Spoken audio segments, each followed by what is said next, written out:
പണ്ടത്തെ എൻ്റെ ഒരു വീഡിയോ നോക്കിയപ്പോഴാണ് കണ്ടത് ഒരു സബ്സ്ക്രൈബറാണെന്നാണ് തോന്നുന്നത്, ചപ്പാത്തിയുടെ റെസിപ്പി ചോദിച്ചേക്കുന്നത്. അപ്പം തന്നെ ഞാൻ തീരുമാനിച്ചു പിറ്റേ ദിവസം എന്തായാലും ചപ്പാത്തി ഉണ്ടാക്കാം, അതിൻ്റെ റെസിപ്പി എടുക്കാമെന്ന്. ചപ്പാത്തിക്ക് അങ്ങനെ വലിയ റെസിപ്പിയൊന്നുമില്ല. ഞാനിപ്പോൾ ഇവിടെ ആശീർവാദിൻ്റെ പൊടിയാട്ടോ എടുത്തത്. ആ പൊടിയെടുക്കുക, പിന്നെ ആവശ്യത്തിന് ഉപ്പ് ചേർക്കുക, പിന്നെ നമ്മൾ കുറച്ച് വീതം വെള്ളം ഇങ്ങനെ ഒഴിച്ച് ഇങ്ങനെ ഇളക്കിക്കൊണ്ടേ ഇരിക്കുക. കണ്ടോ, ഇങ്ങനെ ഇട്ട് ഇടിക്കുകയൊക്കെ ചെയ്യണം കേട്ടോ, എന്നാലും അത് നന്നായിട്ട് സോഫ്റ്റ് ആകത്തുള്ളൂ. ഇപ്പം നമുക്ക് ചപ്പാത്തി റെഡിമെയ്ഡായിട്ടൊക്കെ മേടിക്കാൻ കിട്ടും, ജസ്റ്റ് ഉണ്ടാക്കിയാൽ മാത്രം മതി. പക്ഷേ ഇങ്ങനെ ഉണ്ടാക്കുന്നതിന് പ്രത്യേക ഒരു ടേസ്റ്റാണ്. പിന്നെ അവസാനം നമ്മൾ കുറച്ച് വെളിച്ചെണ്ണയോ ഓയിലോ എന്തെങ്കിലും കൂടെ ചേർത്തിട്ട് ഒന്ന് ഇതുപോലെ ഞെക്കി ഒന്ന് അമർത്തി വെക്കുക കുറച്ച് നേരത്തേക്ക്.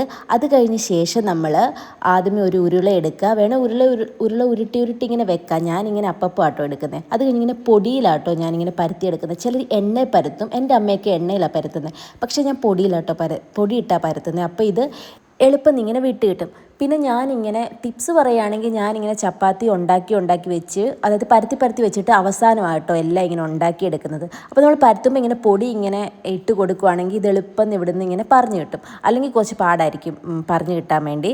ഇനി നമുക്ക് ചപ്പാത്തി ഉണ്ടാക്കുന്ന പാൻ വെച്ചിട്ട് അതിലേക്ക് എണ്ണ ഇങ്ങനെ തുടച്ചു കൊടുക്കാം. അതിനുശേഷം നമ്മൾ ചപ്പാത്തി ഉണ്ടാക്കുമ്പോൾ ഹൈ ഫ്ലെയിം ഇട്ട് ഉണ്ടാക്കുക, എന്നാലും നല്ല സോഫ്റ്റ് ആയിട്ടും നല്ല ടേസ്റ്റി ആയിട്ടും കിട്ടത്തുള്ളൂ കേട്ടോ. ഇങ്ങനെ കൊമള വരണമെങ്കിൽ ഹൈ ഫ്ലെയിമിൽ ഇട്ട് തന്നെ ഉണ്ടാക്കണം. അതൊരു ടിപ്പാട്ടോ. മിക്കവരും ലോ ഫ്ലെയിമിലാണ്, എൻ്റെ അമ്മയൊക്കെ ലോ ഫ്ലെയിമിലാണ് ഇട്ട് ഉണ്ടാക്കുന്നത്. അപ്പം ഹൈ ഫ്ലെയിമിൽ ഇട്ടൊന്ന് ഉണ്ടാക്കി നോക്കൂ. അപ്പോൾ അത്രയേ ഉള്ളൂ.